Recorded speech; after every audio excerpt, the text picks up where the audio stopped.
My son-in-law texted, "We're done with you forever. Never contact us again." My daughter just confirmed it. I smiled and calmly replied, "No problem." Then I quietly canceled every monthly payment, $2,400 for their house and cars. Weeks later, when the bank started calling and the bills piled up, they showed up at my door, begging me to turn it all back on. Before continuing, subscribe to the channel and write in the comments what time it is in your region right now. My name is Daniel Fisher. I'm 64 years old, retired financial consultant living in Scottsdale, Arizona. Spent 38 years helping people manage their money, plan for retirement, make smart investments. Never thought I'd need to use those skills against my own family. But here we are, 6 years. That's how long I've been bankrolling my daughter Rachel's life. Rachel and her husband Sean. My beautiful little girl who used to run to the door when I came home from work, squealing, "Daddy's home." Now she barely looks me in the eye. Sean Miller, my son-in-law, 37 years old, works as a mid-level manager at some tech company in Phoenix. When Rachel first brought him home 7 years ago, I thought he was decent enough. Ambitious, polite, had that firm handshake men of my generation appreciate. He called me sir for the first 6 months. That should have been my first warning sign. Nobody's that polite unless they want something. The change started slowly, like watching rust spread across chrome. You don't notice it happening until one day you realize the shine is gone. At first, Sean would thank me profusely when I helped with their down payment. "Mr. Fisher, I don't know how to thank you. We'll pay you back, I promise." $28,000 for their house on Canyon View Lane. Still waiting on that payback, by the way. Then came the car loans, both of them. Rachel's Honda Accord and Sean's Ford F-150. "Just until we get on our feet, Dad," Rachel said, squeezing my hand across the dinner table. Her eyes were so hopeful. How could I say no? Another $680 a month, automatic withdrawal from my account. The insurance policies, the Costco membership, the medical coverage I added them to through my retirement benefits.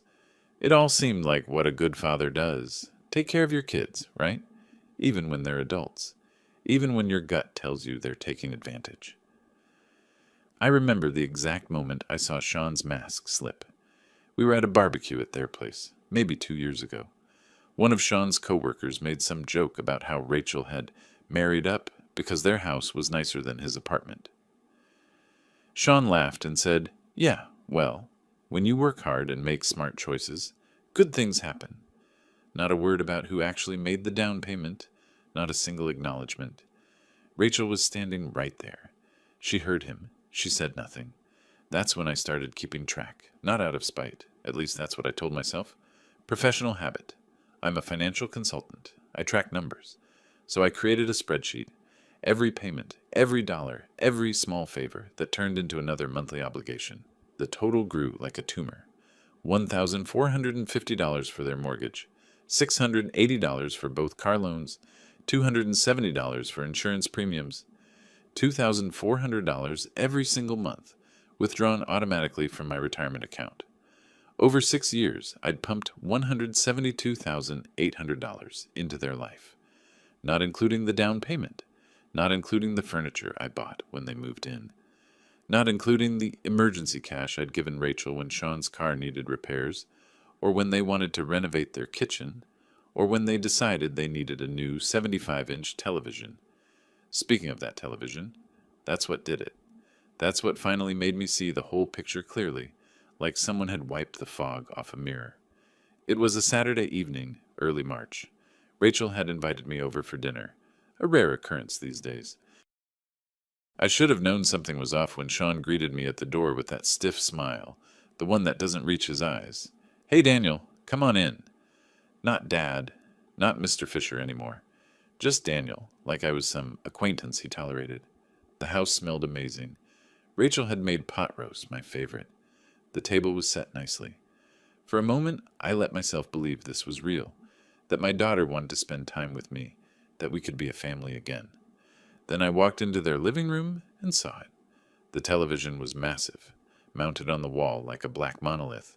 Had to be at least 75 inches, maybe 80, the kind of screen you see in sports bars. Sean was standing in front of it, remote in hand, grinning like a kid on Christmas morning. Check this out, Daniel. Just got it installed yesterday. 8K resolution, quantum dot display, 120 Hz refresh rate. Top of the line. Cost $3,200, but totally worth it. The picture quality is insane. Rachel was watching me from the kitchen doorway, wooden spoon in her hand. Something in her expression made my chest tight. Guilt? Embarrassment? Or was she just waiting to see if I'd ruin their dinner by saying something? I kept my voice casual. Friendly, even. Wow, that's quite an investment. Must have saved up for a while for something like that. Sean's grin faltered just a fraction. Well, you know, work bonus came through. Figured we deserved to treat ourselves. I nodded slowly, doing the math in my head. The same math I'd been doing for 6 years. That's great. Really great. Hey, random question. Did you guys ever get around to paying down those credit cards? Last time we talked, Rachel mentioned you had about $11,000 in high-interest debt. The temperature in the room dropped about 20 degrees. Rachel's face went pale. She opened her mouth, closed it, looked at Sean like a drowning person looks at a life preserver. Sean's jaw clenched. He set down the remote very carefully, very deliberately. When he turned to face me, that polite mask was completely gone. What was underneath was something cold and hard. You know what, Daniel? This is exactly the problem. This right here. Every time we try to enjoy something, every time we make a decision about our own lives, you have to stick your nose in it. You have to make it about money, about debt, about what you think we should be doing. I held up my hands. Sean, I didn't mean... Yes, you did. You absolutely meant it. You can't help yourself. You think because you help us out sometimes, that gives you the right to control every aspect of our lives, to judge our choices, to make us feel like children who can't manage their own finances. That's not fair, I said quietly. I've never tried to control you. Really? Sean's voice was rising now. Really? Because from where I'm standing, it feels like every conversation, every family dinner, every phone call from you comes with strings attached. Little comments, little digs. Did you think about this? Have you considered that? Maybe you should be more responsible with money. Rachel had started crying silently, tears running down her cheeks while she just stood there, frozen. I looked at my daughter. Rachel, is this how you feel too? She wouldn't meet my eyes, just stared at the floor and whispered, Dad, you do kind of... sometimes it feels like you don't trust us to make our own decisions. Something cracked inside my chest. Not broke, not yet. Just cracked. A hairline fracture that I knew would spread. I stood up. My pot roast sat untouched on the plate. I should go. I'm sorry I upset you both. That genuinely wasn't my intention. Sean didn't apologize, didn't walk it back. Just stood there with his arms crossed, watching me gather my jacket. Rachel followed me to the door, still crying, but she didn't ask me to stay. Dad, I'm sorry. We just need... I know, I said. You need space. I get it. I drove home in silence. Didn't turn on the radio. Just listened to the sound of my own breathing and watched the streetlights blur past. When I got back to my house on Desert Bloom Drive, I went straight to my garage. To my 1967 Ford Mustang, the restoration project I'd been working on for 3 years. I sat in the driver's seat, hands on the steering wheel, and let myself really think about what had just happened. My phone buzzed, a text from Rachel. Dad, I'm sorry about tonight. Sean's really stressed about work. Let's talk soon, okay? I didn't respond. I just sat there in the growing darkness, surrounded by tools and car parts, and the smell of motor oil, and waited to see what would happen next. I didn't have to wait long. 2 days passed, 48 hours of silence from Rachel and Sean. I spent that time in my garage mostly, torque wrench in hand, rebuilding the Mustang's carburetor. There's something meditative about mechanical work. Every piece has a purpose. Every bolt has its place. Nothing is arbitrary. Unlike family relationships, apparently. My phone buzzed on the workbench. Tuesday afternoon, 3:47 p.m. I wiped my hands on a shop rag and picked it up. The message was from Sean. We're done with you forever. Stop trying to control our lives. Never contact us again. We mean it. I read it 3 times. stared at those capital letters like they were some foreign language I needed to decode. Then Rachel's message came through, softer but just as final. Dad, I think it's better this way. We need space to build our own life, without constant judgment. I hope you understand. Take care of yourself. I set the phone down, picked up the carburetor jet I'd been cleaning, put it back down, looked at my phone again. The words hadn't changed. My daughter had just cut me out of her life, over a comment about a television and credit card debt. For most fathers, this would be the moment of devastation. Tears, maybe. Anger. Desperate phone calls begging for reconciliation. But I'm not most fathers. I spent 38 years as a financial consultant. I've seen every variation of financial manipulation, dependency, and entitlement that exists. I've watched clients destroy their retirement trying to bail out ungrateful children. I've seen families implode over money. I just never thought I'd be living it. I sat down on my workbench stool and did something I should have done years ago. I pulled up my banking app and really looked at the numbers. Not just the spreadsheet I kept, the actual flow of money out of my retirement account. $2,400 every single month? Like clockwork. Automatic withdrawals that I'd set up 6 years ago and never questioned. Mortgage payment to Chase Bank for 892 Canyon View Lane, $1,450. Auto loan payment for Rachel's Honda, $340. Auto loan payment for Sean's F-150, $340. Insurance premiums, $270. Then there were the non-automatic expenses. The Costco membership I'd added them to, $120 annually. The family medical plan through my retirement benefits, roughly $400 per month that I hadn't even been counting. The random emergency transfers, $500 here, $800 there, $1,200 for the kitchen backsplash Rachel absolutely had to have. I pulled up my spreadsheet and started at adding. Really adding. Every email transfer. Every check I'd written. Every time Rachel called with a crisis and I'd open my wallet. The number that appeared made me blink. $172,800 over 6 years. Plus the $28,000 down payment I'd given them as a wedding gift. Rounded up to $200,000 even. $200,000 I'd invested in my daughter's life, her independence, her marriage to a man who just told me to never contact them again. I started laughing, couldn't help it. Not the bitter kind, more like the laugh you make when you finally understand the punchline of a joke that's been building for years. They wanted independence. They wanted to build their own life without my judgment and control. Perfect. I could give them that. My fingers hovered over my phone. Part of me, the father part, the part that still remembered 6-year-old Rachel with pigtails and scraped knees, wanted to call her, to apologize, to ask what I could do differently. But the other part of me, the part that had spent 4 decades watching people get manipulated and used, knew exactly what was happening here. Sean had convinced Rachel that my financial support came with invisible chains, that accepting help was the same as giving up autonomy. And rather than have an honest conversation about boundaries, they decided to blow up the whole relationship. Fine. I typed out my response to Sean's message. No problem. Good luck with everything. To Rachel, I wrote, I understand. I wish you both the best. Then I opened my banking app. Chase Bank Mortgage, automatic payment canceled. Honda Financial Auto Loan, automatic payment canceled. Ford Credit Auto Loan, automatic payment canceled. State Farm Insurance, automatic payment canceled. Each cancellation took about 30 seconds.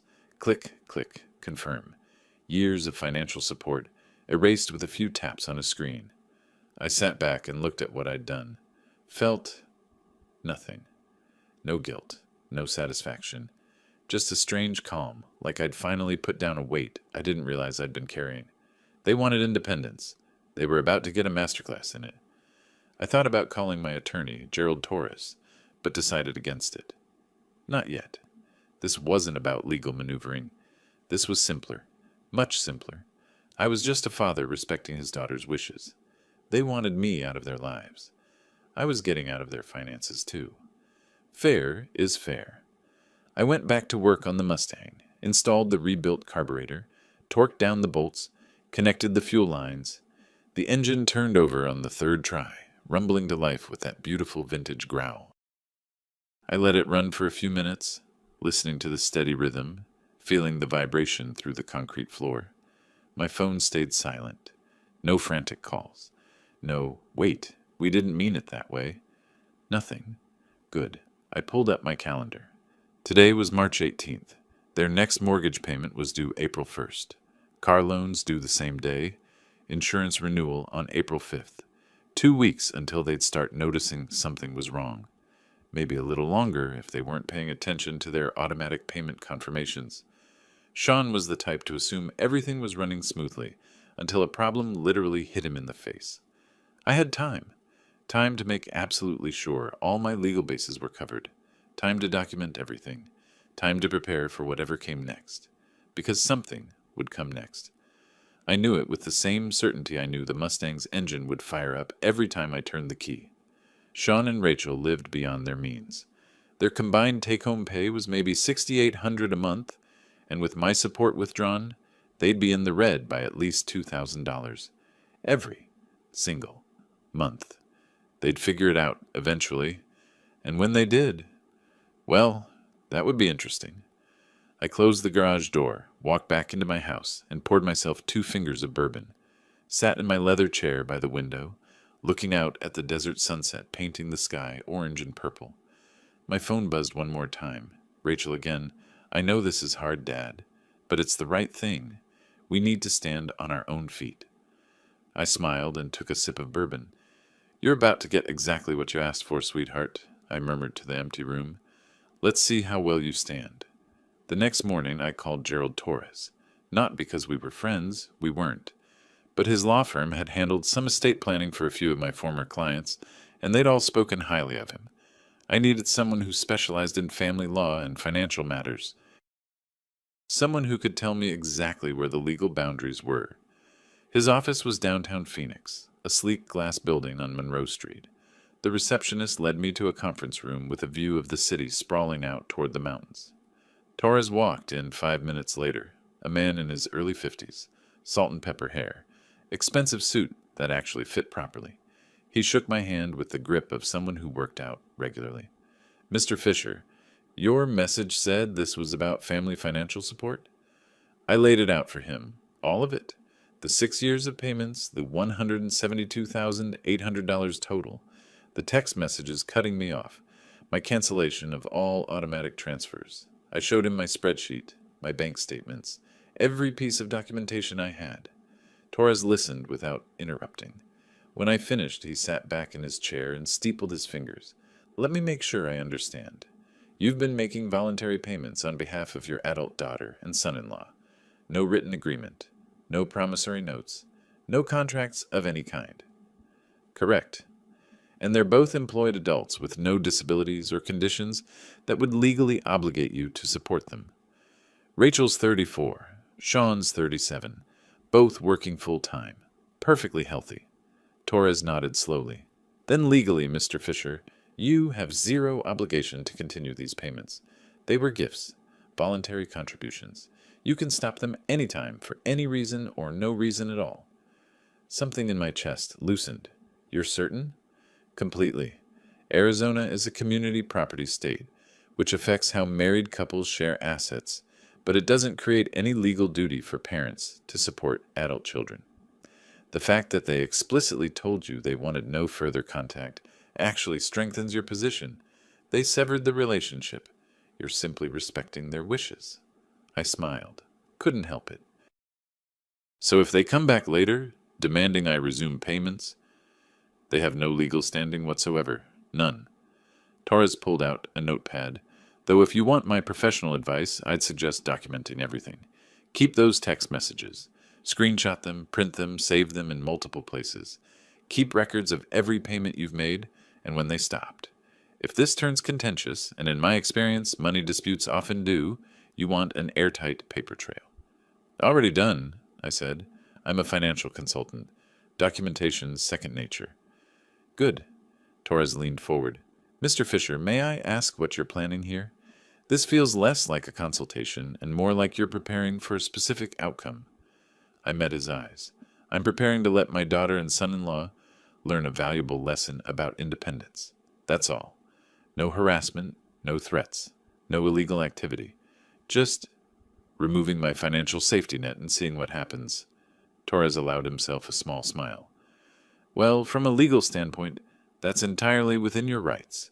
Just remember, if they do come back, if they ask for help, any agreement you make going forward should be in writing. Clear terms, clear expectations.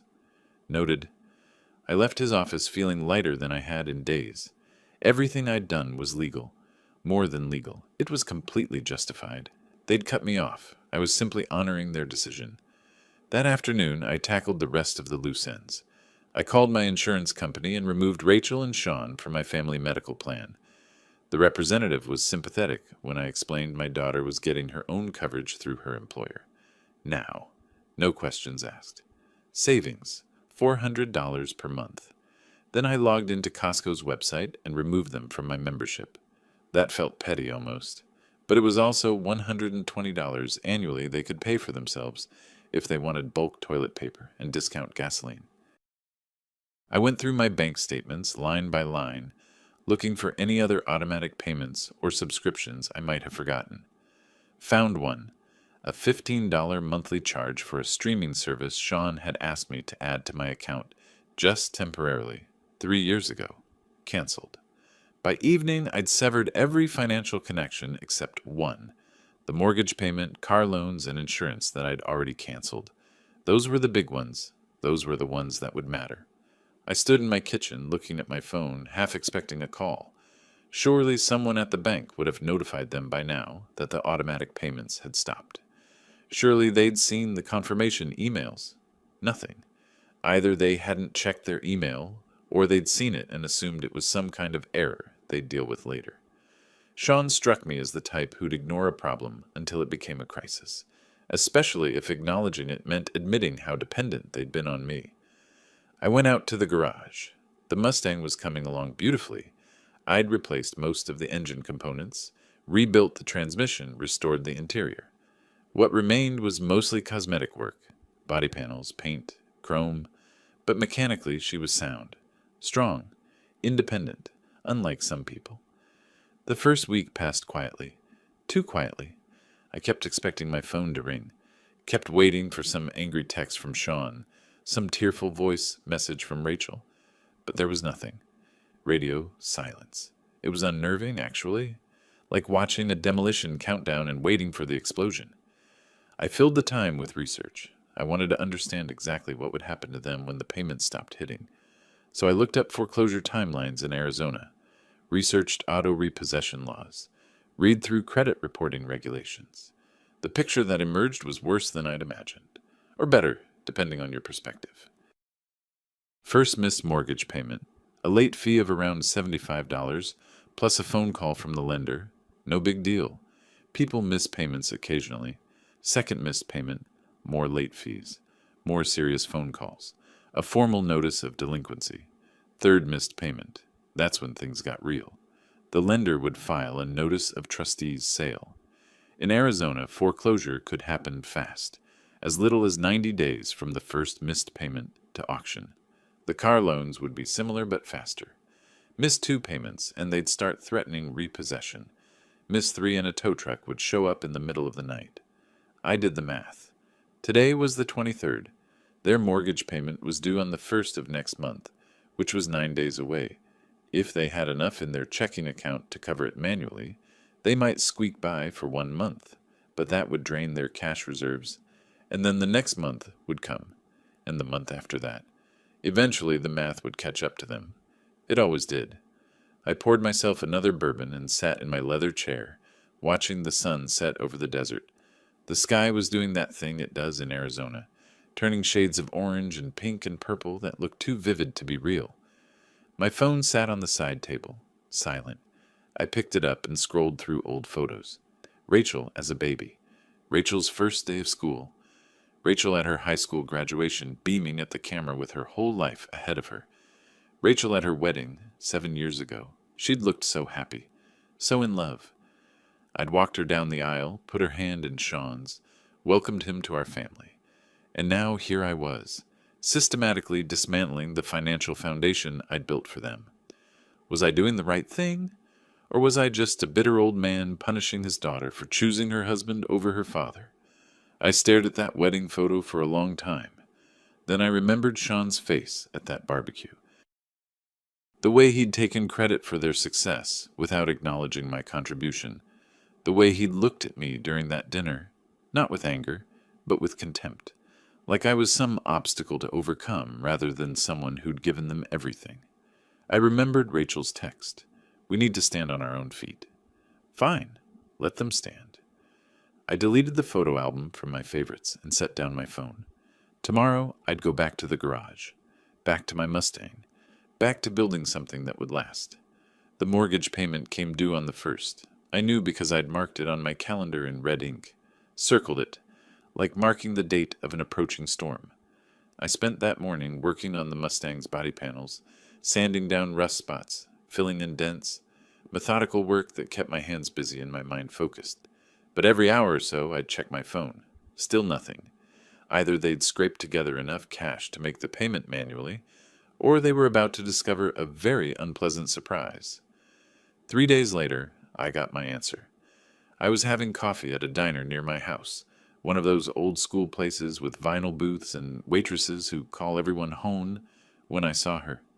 Rachel. She was at the grocery store across the parking lot, pushing a cart toward her Honda. Even from a distance, I could see the tension in her shoulders, the way she moved with jerky, stressed motions. I watched her load groceries into her trunk. Generic brands, I noticed. Store-brand cereal, no-name pasta.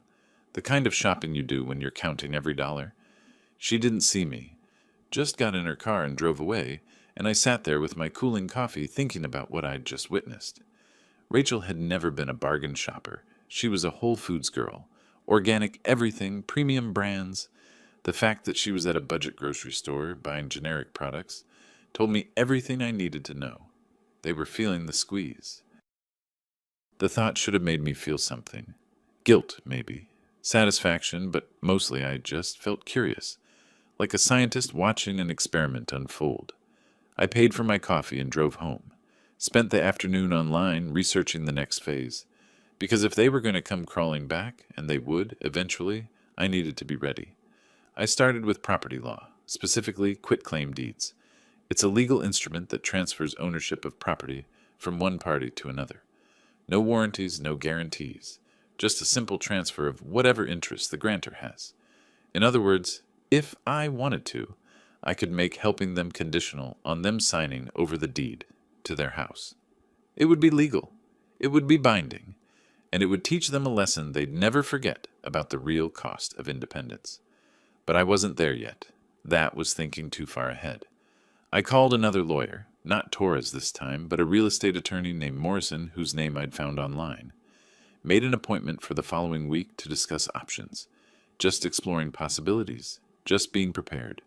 The weekend came and went. Still no contact from Rachel or Sean. I drove past their house on Sunday afternoon. Told myself I was just taking a different route to the hardware store. Their cars were both in the driveway. The lawn needed mowing. The garbage cans from trash day were still on the curb, even though pickup had been 2 days ago. Small things. Signs of stress creeping in. On Monday morning, I received an email from Chase Bank. Not to me personally, it was one of those promotional emails they send to customers. But I'd set up the mortgage payments through my account, which meant I was still on their mailing list for that property.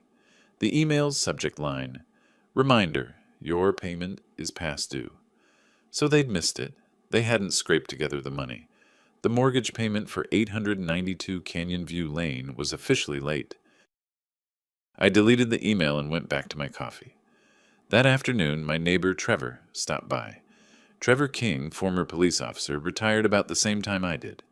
We weren't close friends, but we'd shared beers on the back patio a few times, talked about sports and retirement and the general state of the world. "Hey, Daniel, got a minute?" "Sure. What's up?" Trevor scratched the back of his neck, looking uncomfortable. "Look, this might be none of my business, but I ran into your daughter yesterday. At the bank. She looked rough, man, like she'd been crying. And when she saw me, she practically ran the other way." I kept my expression neutral. We're going through a difficult patch. Yeah, I figured.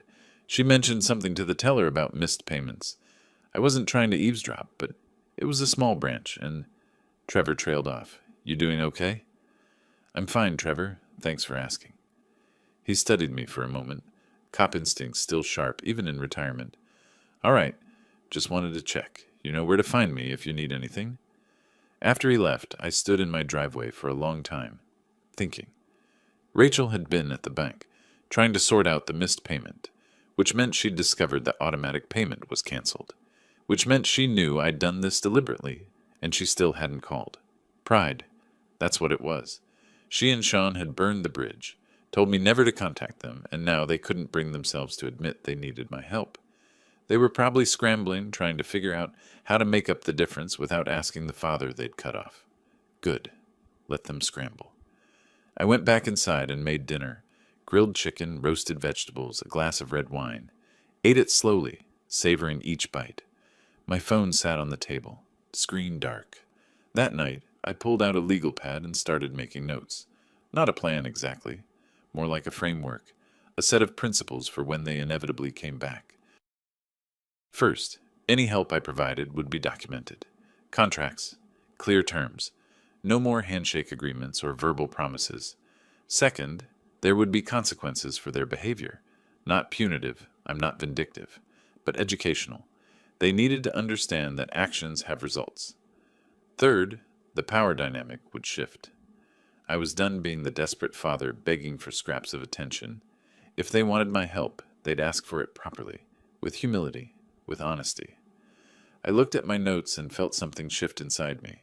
For 6 years I'd been reactive, responding to their requests, opening my wallet whenever they called, playing the role of the generous but slightly pathetic father who couldn't say no. That version of me was gone. The man who remained was someone different, someone who understood that love doesn't mean being a doormat, that helping someone sometimes means letting them fall. I folded up the legal pad and put it in my desk drawer next to the folder containing all my financial documentation. Everything organized, everything ready. They'd broken the relationship. They'd demanded independence. And when they came back, because they would come back, I'd give them a choice. Learn the lesson and rebuild on honest terms, or face the consequences alone. Either way, I'd be fine. The Mustang didn't need them. My retirement didn't need them. My life didn't need them. But they needed me. They just didn't know how much yet. I smiled at that thought, poured another glass of wine, and waited for the inevitable to unfold. Another month crawled by. May turned into June, and Arizona heat settled over Scottsdale like a blanket. I kept working on the Mustang. The bodywork was nearly complete. I'd stripped the old paint, fixed every dent, welded patches where rust had eaten through the quarter panels. Now she was in primer, waiting for the final paint job. I'd chosen the color weeks ago. Guardsman blue, same as the original 1967 model. Classic, honest. Unlike certain people in my life. My phone rang one afternoon while I was wet sanding the hood. Unknown number. I almost didn't answer, but something made me pick up. Mr. Fisher? This is Linda Wright from Chase Bank. I'm calling about the property at 892 Canyon View Lane. I set down my sanding block. Yes? Our records show you as the primary contact for automatic payments on this mortgage. Those payments stopped approximately 2 months ago. The account is now 3 payments in arrears, totaling $8,750, plus late fees and penalties. We've attempted to contact the homeowners multiple times, but I'm not the homeowner, I said calmly. That would be Rachel Miller and Sean Miller. They're my daughter and son-in-law. I was helping them with payments as a gift, but that arrangement has ended. A pause. I could hear typing. I see. The thing is, Mr. Fisher, the automatic payment was set up through your account, so you're still listed as... I canceled those payments. If Rachel and Sean want to continue paying their mortgage, they'll need to set up their own payment method. I'm no longer involved. More typing. Then carefully. Mr. Fisher, I should inform you that we've filed a notice of trustee's sale. The property is scheduled for foreclosure auction on July 15th, unless the full arrears amount is paid. If you have any influence with the homeowners, I don't. Good luck with your collection efforts. I hung up and looked at my phone. July 15th. That was 5 weeks away. The clock was ticking louder now. That evening, my phone buzzed. A text from Rachel. Dad, please, I need to talk to you. It's important. I stared at the message for a full minute, then typed back, I respect your decision about independence. Good luck. Immediately, 3 dots appeared. She was typing. The dots disappeared. Appeared again. Disappeared. Finally, Dad, I know you're angry, but we're in real trouble. The bank is threatening to take our house. We can't afford the payments without... We didn't realize... I watched the screen, waited. Please call me, please. I turned off my phone and went to the garage.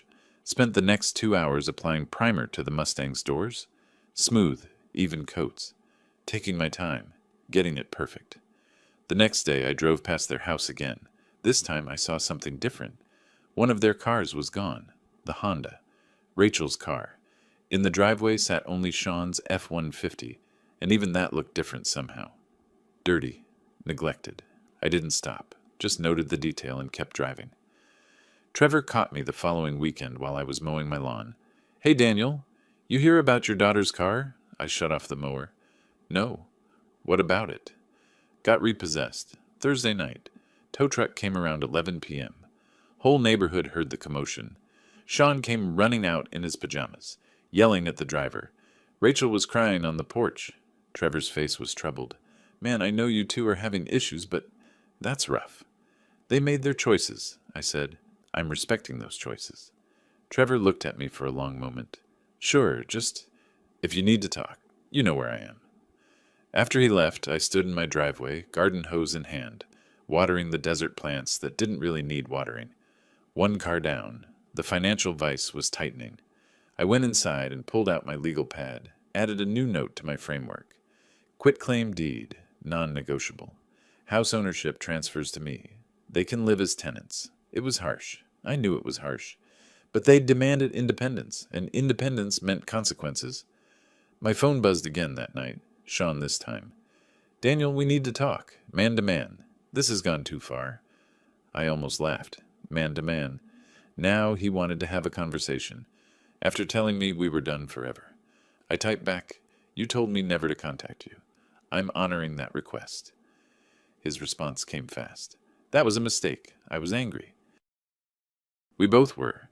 But we can work this out. We just need some help getting caught up on payments. Temporary help. Temporary.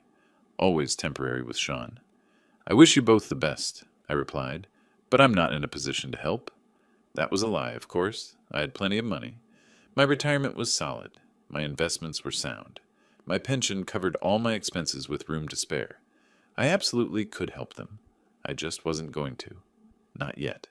Not until they learned what they needed to learn. Sean's next message was longer. Fine. Be that way. But you should know. Rachel cries every night. She barely eats. She thinks this is all her fault. Your own daughter is falling apart, and you don't even care. What kind of father does that? I read that message 3 times. Each time I felt a different emotion. Guilt. Anger. Then something colder. Clearer. I typed carefully. What kind of daughter tells her father she's done with him forever? What kind of son-in-law sends a message in all caps saying never to contact them again? You both made this choice. I'm giving you exactly what you asked for. A life independent of me. Congratulations. I blocked Sean's number. Then after a moment's hesitation, I blocked Rachel's too. They needed to understand that words have consequences, that you can't burn bridges and then expect to walk back across them whenever it's convenient. The house was very quiet after that. 3 weeks later, on a Wednesday afternoon, I was in the garage finishing the Mustang's final paint coat when I heard a car pull up outside. Not in my driveway, on the street. Engine running, voices. I walked to the garage door and looked out. A tow truck was parked in front of my house, and behind it, being loaded onto the flatbed with mechanical efficiency, was Sean's F-150. Sean himself was standing on the sidewalk in his work clothes, wrinkled khakis and a button-down shirt that looked like he'd slept in it. His face was red, veins standing out on his neck as he shouted at the tow truck driver, "You can't do this! I have rights! I'm only 2 payments behind." The driver, a thick-shouldered man in coveralls, didn't even look at him. Just work the hydraulics, tilting the flatbed, securing the truck with practiced ease. 3 payments, the driver said calmly, and we sent 4 notices. You're lucky we didn't come sooner. I need that truck for work. How am I supposed to get to work? Not my problem, buddy. Take it up with Ford Credit. I watched Sean's face cycle through emotions. Rage, desperation, and finally something that looked like defeat. His shoulders slumped. His hands fell to his sides. Then he turned and saw me standing in my garage. Our eyes met across the distance. 30 yards maybe, but it felt like miles. Sean's expression changed. The defeat morphed into something uglier. His face twisted and he started walking toward me, fast, aggressive. "This is your fault," he shouted. "You did this. You're destroying our lives because your pride got hurt." I didn't move, just stood there, shop rag in hand, and waited. Sean stopped at the edge of my driveway, smart enough not to actually step onto my property at least.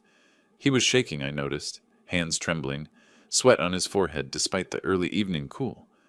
"All you had to do was keep helping us," he said, voice cracking. "Just keep doing what you'd been doing. But no, you had to make a point. You had to punish us for wanting our own life." "I gave you your own life," I said quietly. "This is what it looks like. This isn't independence. This is sabotage. You canceled everything. The house payments, the car payments, the insurance, everything. You left us with nothing. I left you with exactly what you brought to the relationship. Your jobs, your salaries, your ability to stand on your own feet, like Rachel said you wanted to do." I paused. "How's that working out?" Sean's face went from red to almost purple. "You smug son of a—" "Careful," I said. "You're on my property line. And Trevor over there." I nodded toward my neighbor's house, where Trevor had conveniently appeared on his porch. "Is a retired cop who'd be happy to report any threats you make." Sean glanced at Trevor, looked back at me. His jaw worked like he was chewing glass. "We're going to lose the house," he said finally, voice flat. "Dead. Auctions in 3 weeks. We've maxed out our credit cards trying to make payments. Borrowed from friends. Sold everything we could sell. We have nothing left, Daniel. Nothing. And you know what? You win. Okay? You win. Is that what you wanted to hear?" Behind him, the tow truck pulled away, carrying his F-150 into the sunset. Sean didn't even turn to watch it go. "I don't want to win," I said. "I want you to understand something very simple. When you tell someone you're done with them forever, you don't get to come back when it's convenient. You don't get to demand they save you from consequences you created. We didn't create this. You did. No, Sean, I created a safety net. You cut it, and now you're surprised you're falling."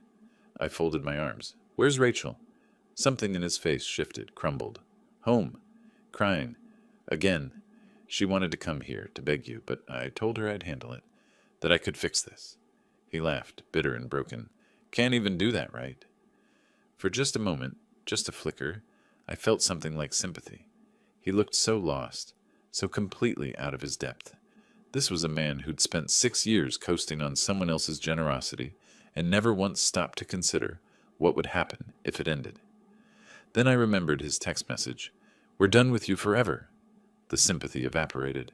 "Tell Rachel I hope she finds her independence," I said. "You both wanted it so badly. Now you have it." I turned and walked back into my garage. Behind me, I heard Sean make a sound, half sob, half shout. But he didn't follow. A minute later, I heard footsteps on the street, fading away. Trevor appeared in my garage doorway 5 minutes later. "That was cold, Daniel." "That was necessary," I replied, picking up my paintbrush. "They needed to learn." "Learn what? How to be homeless?" I looked at him. "Learn that actions have consequences. Learn that independence means more than just not having someone ask questions about your spending. Learn that you can't treat people like ATMs and then act surprised when they close the account." Trevor shook his head. "Your daughter's suffering because of this." "My daughter made a choice. She chose her husband's pride over her father's support. I'm respecting that choice." I dipped the brush in Guardsman blue paint. "She knows where I live, Trevor. If she wants help, she knows how to ask for it. What if she's too proud to ask? Then she's more like me than I thought." I applied paint to the Mustang's quarter panel, smooth, even strokes, and eventually pride won't be enough to keep the lights on. Trevor left, shaking his head. I finished painting until the light faded, then cleaned my brushes and closed the garage door. Inside my house, I poured bourbon and sat in my leather chair, pulled out my phone and unblocked Rachel's number, just in case.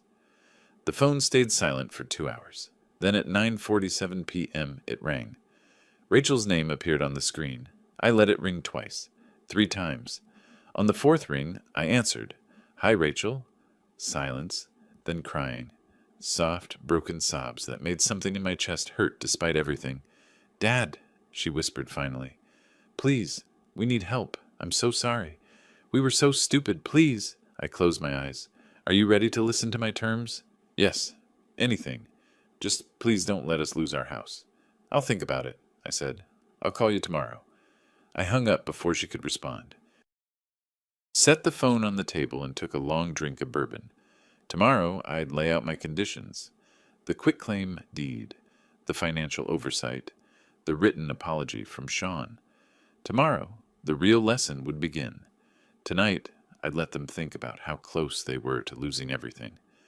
The Mustang sat in the garage, gleaming in fresh blue paint, almost restored, almost complete, just like my plan. I called Rachel the next morning at exactly 10 a.m., let her wait the full 12 hours I'd promised. When she answered on the first ring, her voice was hoarse, like she'd been crying all night. "Dad, come to my house today," I said. "You and Sean, 2 o'clock. We'll talk." "Thank you. Thank you so much. We'll be there." I hung up. Didn't need to hear the gratitude. Not yet. They hadn't earned it. I spent the next few hours preparing. Not physically. The house was clean. The coffee was made. But mentally, running through what I was going to say. How I was going to say it. This conversation would set the tone for everything that came after. I also made a phone call to Gerald Torres. "Mr. Fisher, I was wondering when I'd hear from you again. I need you here this afternoon, 2:30, my house, and I need you to bring a quitclaim deed form for 800 up 92 Canyon View Lane in Scottsdale." A pause. "Your daughter's house." "My daughter's former house," I corrected. "If she agrees to my terms." "Understood. I'll be there."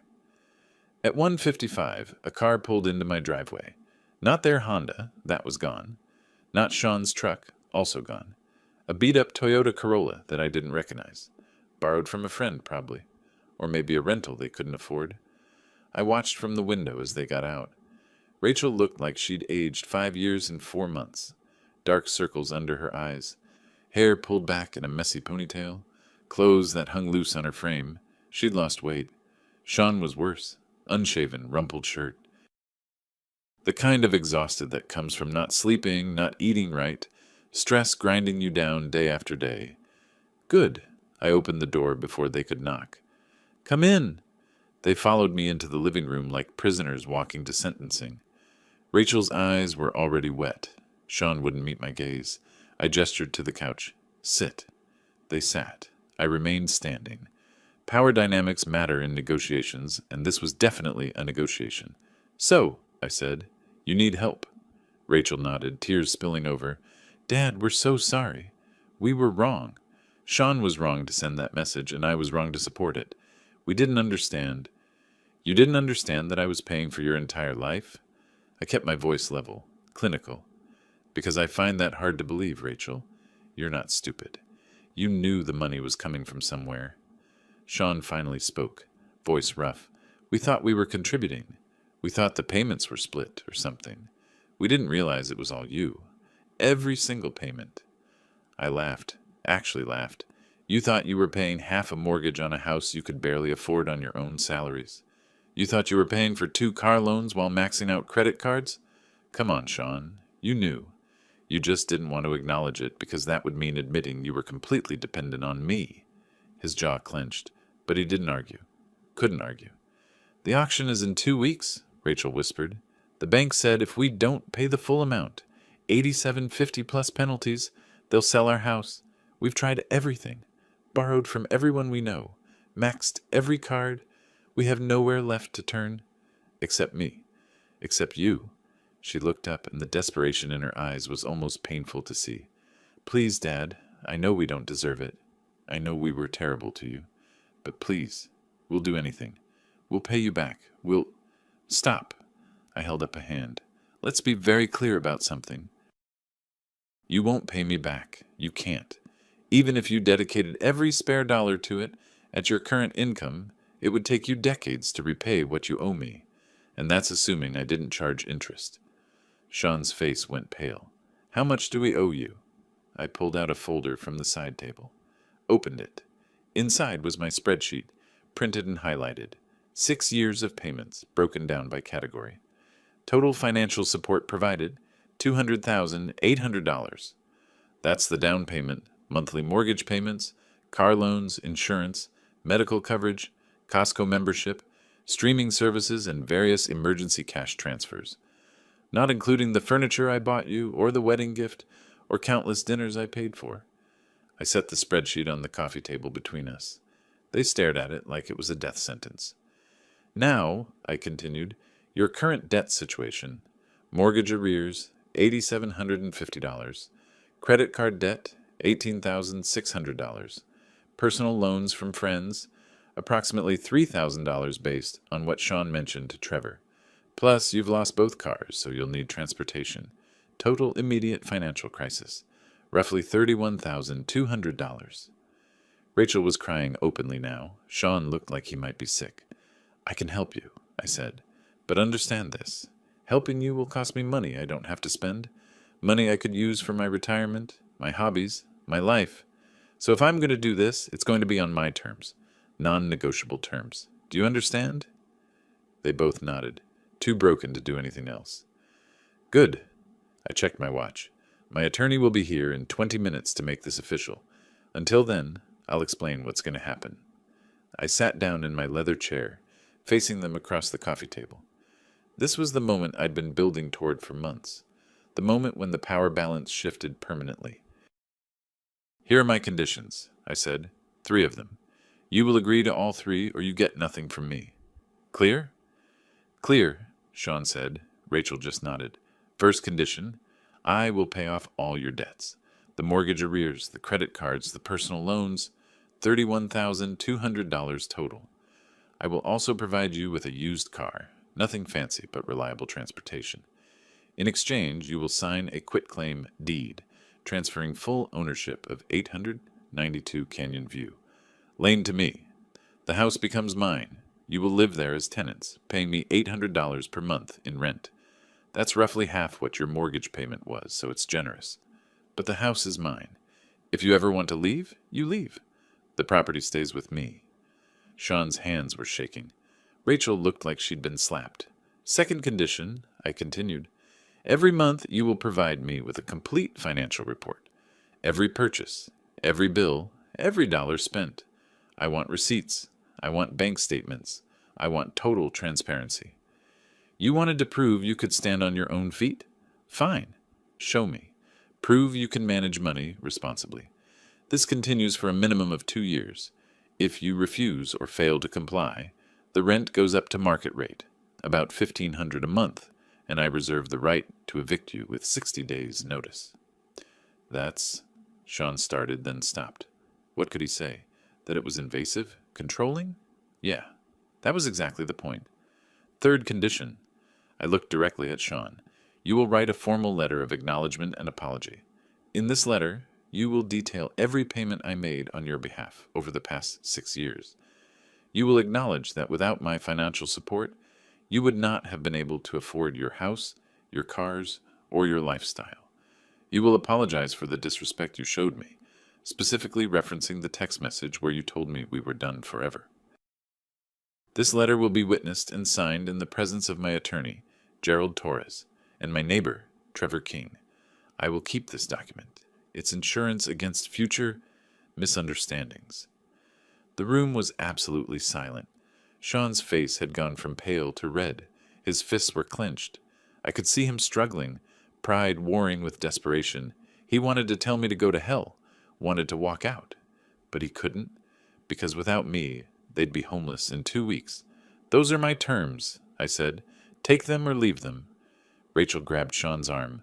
We'll take them, she said quickly. Right, Sean, we'll take them. Sean looked at her, looked at me, and something in him broke. His shoulders slumped. His head dropped. "Yeah," he said, voice barely audible. "We'll take them." I smiled, not warmly, but with satisfaction. Smart choice. The doorbell rang. Right on schedule. I stood and walked to the door. Gerald Torres stood on my porch, briefcase in hand. "Mr. Fisher, ready to proceed?" "Come in, Gerald," I said. "Let's make this official." Gerald Torres set his briefcase on my dining room table and pulled out a stack of documents. He was all business, but I caught the slight raise of his eyebrow when he saw Rachel and Sean huddled on my couch like defendants awaiting verdict. "Mr. Miller, Mrs. Miller," he said formally. "I'm Gerald Torres, Mr. Fisher's attorney. I understand you're here to negotiate terms of financial assistance." Sean just nodded. Rachel said, "Yes, sir." Torres pulled out the quitclaim deed first, the most important document, the one that would transfer legal ownership of their house to me.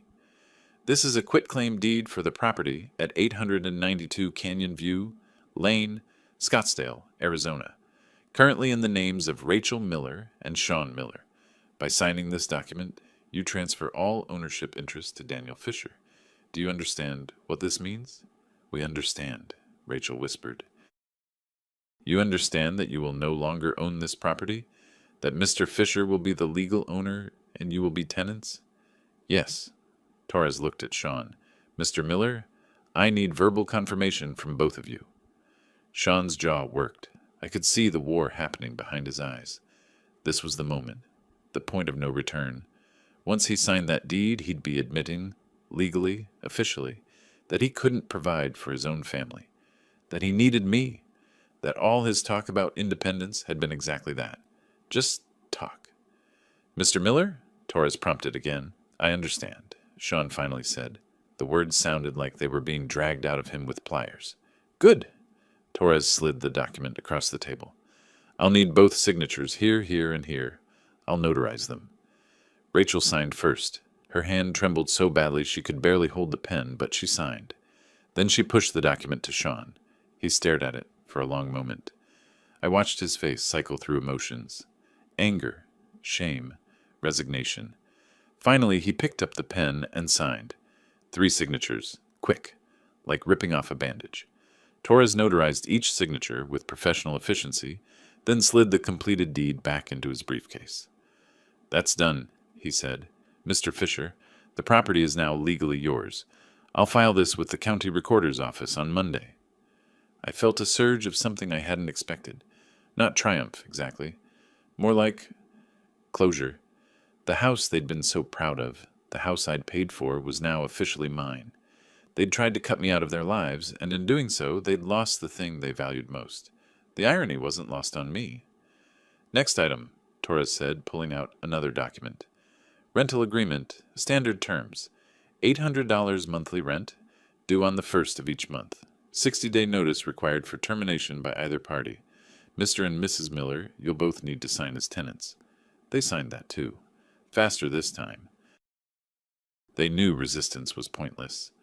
Then Torres produced a blank piece of paper and a pen, setting them in front of Sean. "And now, Mr. Miller, I understand you need to write a letter of acknowledgement and apology. Mr. Fisher has outlined the requirements. You can write it here, in front of witnesses." Sean looked at the blank page like it was a snake. "Right now?" "Yes," I said. "Right now. Torres is here. Trevor will be here in," I checked my watch, "5 minutes. You write the letter, they witness it, and we're done." "What exactly do you want me to say?" His voice was tight, controlled, barely holding back rage. I pulled out my phone and read from my notes. "I want you to acknowledge every major payment I made. The down payment, the monthly mortgage payments, the car loans, the insurance. I want you to acknowledge that without my support, you couldn't have afforded your lifestyle. And I want you to apologize specifically for telling me we were done forever and never to contact you again. Include the date you sent that message. You want me to humiliate myself. I want you to tell the truth." I met his eyes. Is it humiliating? Maybe. But it's also accurate, every word of it. Sean grabbed the pen. For a second I thought he might throw it at me. Instead, he pulled the paper closer and started writing. Fast, angry strokes. The pen pressed so hard it nearly tore the paper. Rachel watched him, tears still streaming down her face. She reached over and touched his arm, but he shook her off. Too angry? Too broken? The doorbell rang again. I answered it to find Trevor standing there, looking confused. "Daniel, you said you needed me." "Come in, Trevor. I need you to witness something." I led him to the dining room. He took in the scene, Torres with his briefcase, Rachel crying, Sean writing furiously, and his expression shifted from confusion to understanding. "What's going on here?" "Justice," I said simply. "Sean's writing a letter acknowledging the financial support I provided over the years. I need you and Gerald to witness his signature." Trevor looked uncomfortable. "Daniel, I'm not sure I should be involved in—" "Please, Trevor, as a favor. You're a neutral party. You saw what happened with the cars. You know what's been going on. I just need you to witness that Sean wrote this of his own free will and that I didn't coerce him." Trevor sighed.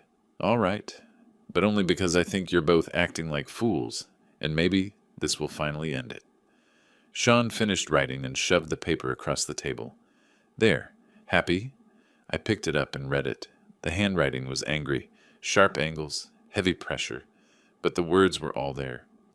"To whom it may concern, I, Sean Miller, acknowledge that from 2019 to 2025, Daniel Fisher provided substantial financial support to myself and my wife, Rachel Miller.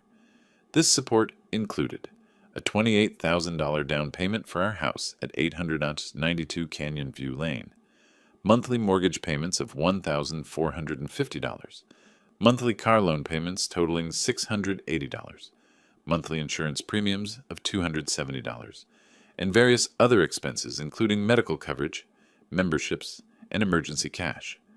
Without Mr. Fisher's financial support, we would not have been able to afford our house, our vehicles, or our lifestyle. I acknowledge that we were completely dependent on his generosity. On March 18th, 2025, I sent Mr. Fisher a text message stating, 'We're done with you forever. Stop trying to control our lives. Never contact us again.' This message was disrespectful, ungrateful, and wrong. I apologize for sending it and for the pain it caused. I recognize that the financial crisis my family now faces is a direct result of losing Mr. Fisher's support that we took for granted and failed to appreciate. Signed, Sean Miller." It was perfect. Bitter, angry, but perfect. Every word I'd wanted was there. "Sign it," I said. "Date it. Torres and Trevor will witness." Sean signed. Torres and Trevor signed beneath his signature as witnesses. Torres took a photo of the completed letter with his phone, then handed the original to me. "For your records, Mr. Fisher." I folded the letter carefully and slid it into my folder, right next to my spreadsheet, right next to all the bank statements and payment records, complete documentation of their dependence, their ingratitude, their fall, and their submission. "We're done here," I said. "Gerald, thank you. Trevor, I appreciate you coming. Sean, Rachel, I'll transfer the money to pay off your debts by Monday. The bank will have the foreclosure stopped. You can pick up your rental car on Tuesday. I'll text you the address of the dealership. Keys will be waiting." Rachel stood up suddenly. "Dad, thank you. Thank you so much. I know we don't deserve—" "You don't," I interrupted. "But you're my daughter. And despite everything, I don't want to see you homeless. So I'm helping. On my terms." She nodded, wiping her eyes. Sean stood too. He looked at me with an expression I couldn't quite read. Hatred? Respect? Maybe both. "I won't forget this," he said quietly. "I'm counting on it," I replied. They left. Torres and Trevor followed shortly after, and I stood alone in my living room, holding the folder that contained their signed surrender. I'd done it, taken everything they'd valued, made them acknowledge their dependence, and restructured the relationship entirely on my terms. They wanted independence. I'd shown them what it actually cost, and now they'd spend years proving they could handle it, under my watchful eye, in my house, following my rules. The Mustang was almost finished, just needed the final polish, the chrome installed, the interior detailed, just like this situation. Almost complete, almost perfect.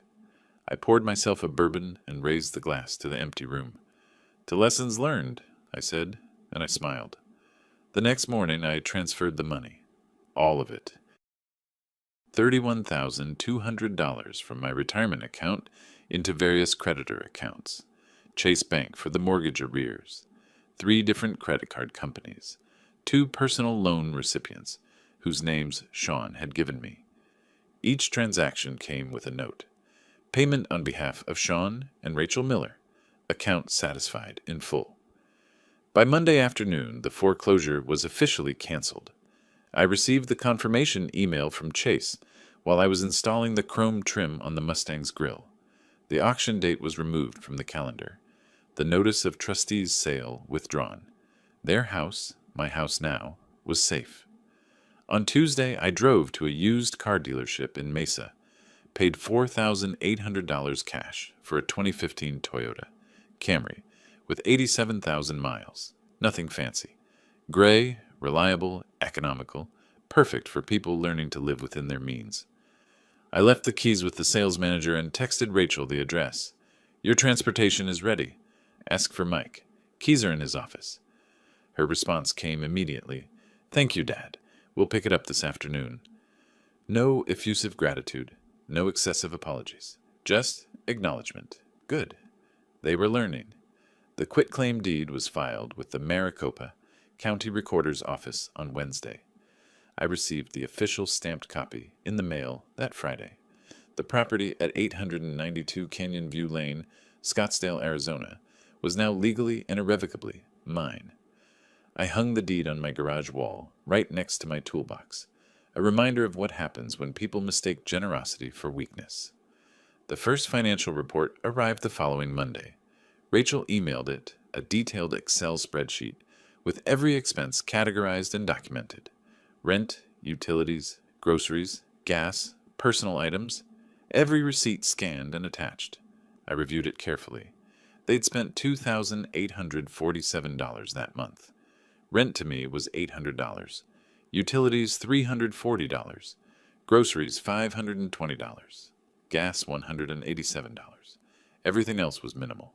No restaurant meals, no entertainment subscriptions. No impulse purchases.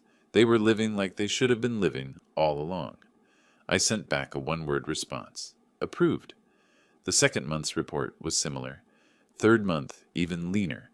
I could see them cutting expenses, learning to budget, making every dollar count. The kind of financial discipline they'd never needed before because I'd always been there to catch them when they fell. Not anymore. 2 months after our agreement, I drove to their house, my house, for the first time since the foreclosure scare. I'd texted ahead, need to inspect the property. Tomorrow, 2 p.m. Rachel's response was immediate. Of course, we'll make sure everything's clean. I pulled into the driveway at exactly 2 o'clock. The lawn was mowed. The garbage cans were stored properly. The exterior looked maintained. Good start.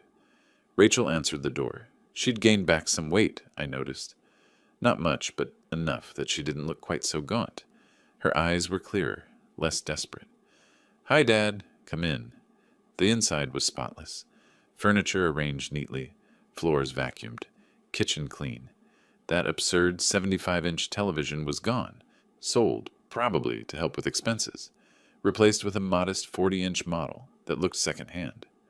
Sean appeared from the hallway. Still looked tired, but not broken anymore. More like someone who'd been running a marathon and was finally finding his pace. Daniel, he nodded. Not warm, but respectful.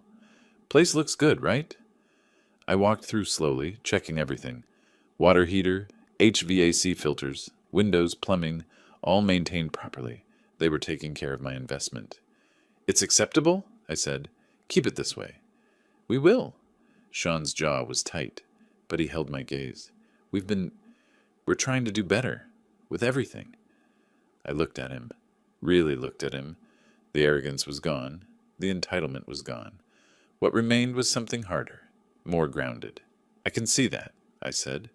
Rachel appeared with a folder. This month's report. I know it's not due until Monday, but I have it ready. I took it, but didn't open it. How's work, Sean? He blinked, surprised by the personal question. Better. I got a small raise, 3%. It's not much, but It's something you earned yourself, I finished. That's what matters. Something in his expression shifted. Not quite a smile, but close. Yeah, he said quietly. Yeah, it is.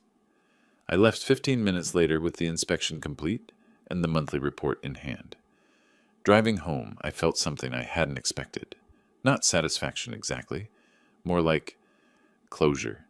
The anger that had burned for months was gone. What remained was just the facts. They'd betrayed my trust. I'd removed my support.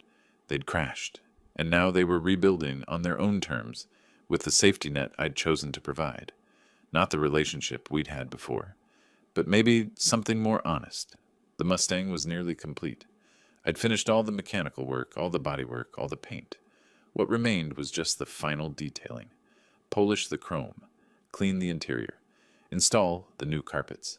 I spent the next 2 weeks working on those final touches. Every evening after dinner, I'd go to the garage and work until the light faded, polishing, cleaning, perfecting. And then one evening in early September, I stepped back and looked at what I'd created. The 1967 Ford Mustang stood gleaming under the garage lights.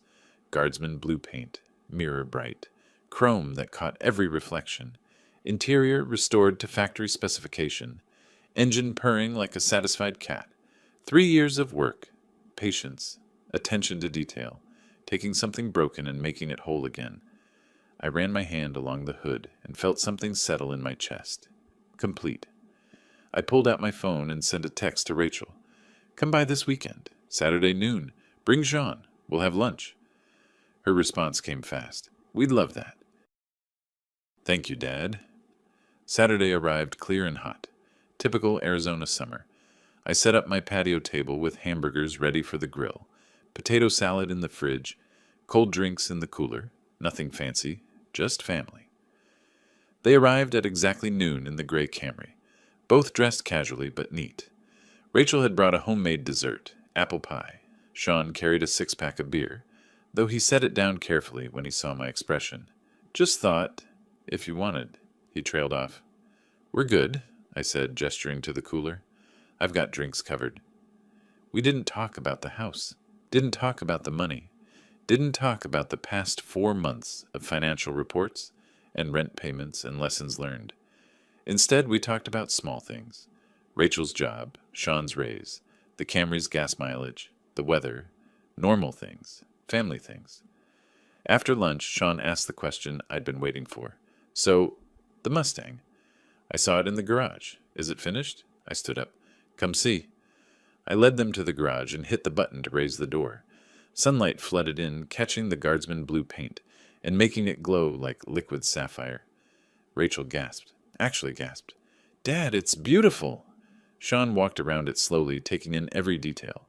The chrome bumpers, the restored interior, the engine visible through the open hood. Daniel, this is incredible.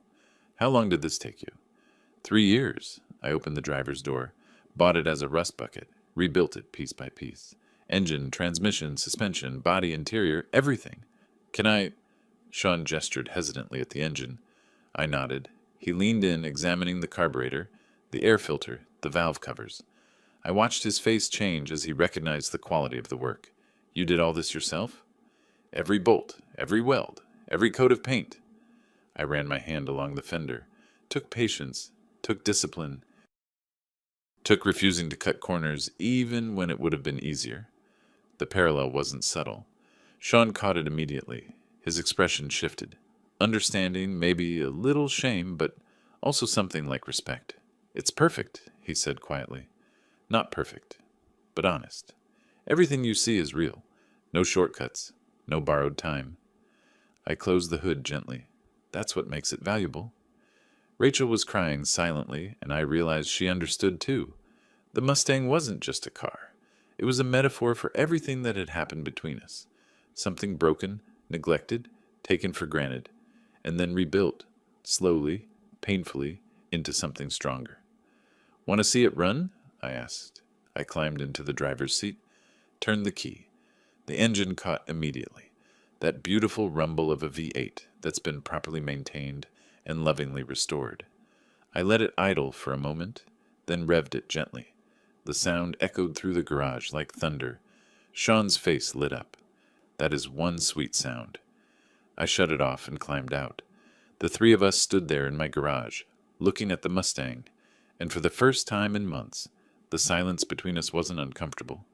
"Listen," Sean said suddenly. "I know I can't take back what I said. That text message. The way I treated you. But I want you to know, I get it now. What you were trying to teach us. We weren't standing on our own feet. We were standing on yours and pretending it was ours." I looked at him, waited. "The rent we pay you now, the financial reports, the letter I wrote." He swallowed hard. "At first I hated it. Hated you for making me do it. But now I understand. You weren't trying to control us. You were trying to make us grow up." "Took you long enough," I said, but there was no heat in it. Rachel stepped forward. "Dad, I'm so sorry. For choosing Sean's pride over your feelings. For letting him convince me you were the problem when really we were just spoiled and ungrateful." "Yes, you were," I agreed. "But you're learning. The reports show it. The way you're maintaining the house shows it. The fact that you're here trying to rebuild this relationship on honest terms, that shows it too." I walked over to my workbench and pulled out the folder. The same folder that held the quitclaim deed, the financial records, and Sean's letter of apology. I opened it and looked at that letter one more time. Sean's angry handwriting, every word admitting his dependence, every line acknowledging what he'd taken for granted. I could have held this over him forever. Could have used it as a weapon any time he stepped out of line. Could have made sure he never forgot his humiliation. Instead, I folded it carefully and handed it to him. "Here, this is yours now." Sean stared at the letter like it might explode. "What?" "The lesson is over. You've learned it. Both of you have. I don't need to hold this anymore." I closed the folder. "But I'm keeping the deed to the house. That doesn't change. The house is mine. You're still tenants.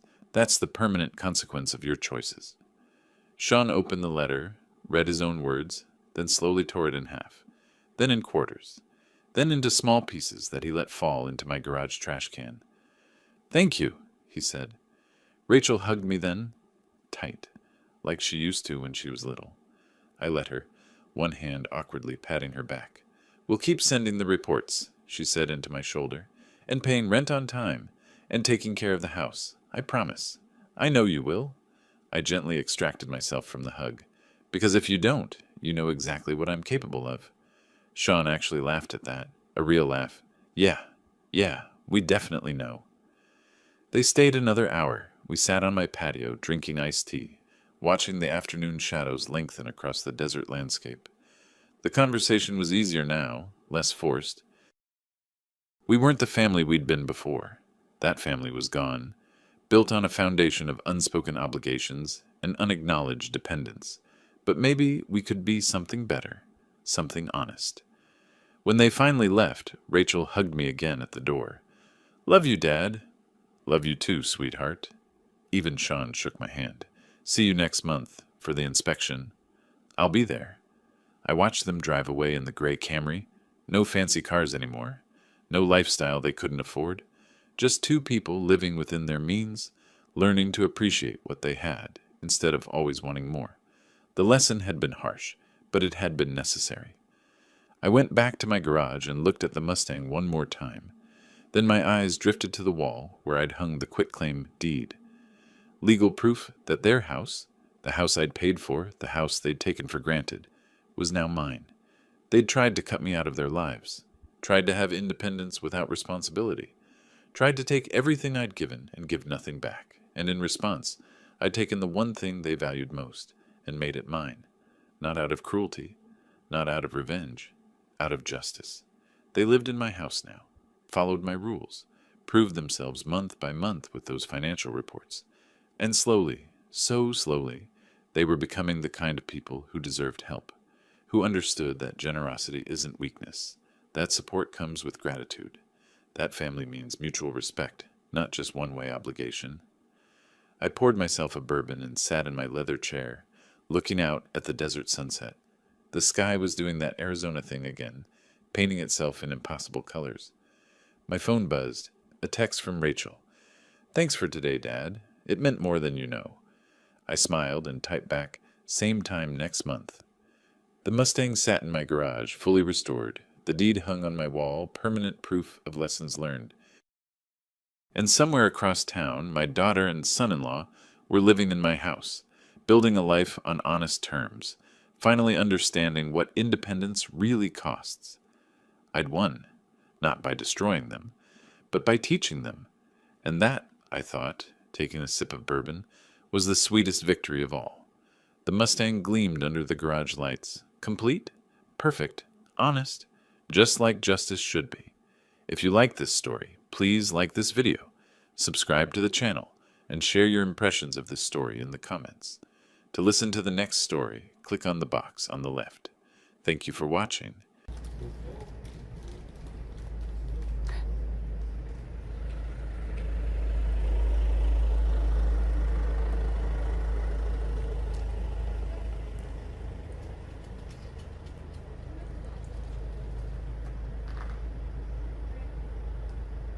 왜 근데 다 방송 안 켜고 세윤 오빠만 켜져 있어? 아, 나 자려고 했는데 잠이 안 오는 거야. 딱 이렇게 다 대충 씻고 누워가지고 이제 조금 스맥다운님 안녕하세요. 조금 1시간만 잘까 30분만 잘까 그러고 렌즈도 다 빼고 누웠는데 잠이 안 오는 거예요. 그래서 그냥 일어났어요. 이거 짱이야. 이거 입고 나오면 춥지도 않아.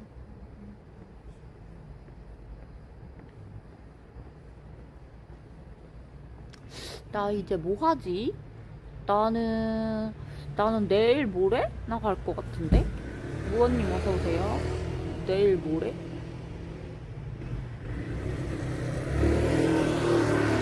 아, 그리고 엄마가 안 돼. 나 엄마가 아까 전화 왔는데 내가 몇 시까지 올 거니? 3시 그랬더니 뭐라고 하는 거야. 그래가지고 엄마 왜 화를 내? 하면서 진짜 갑자기 빡쳤잖아. 아니, 그러면은 엄마가 원하는 시간에 오라고 하면 되잖아.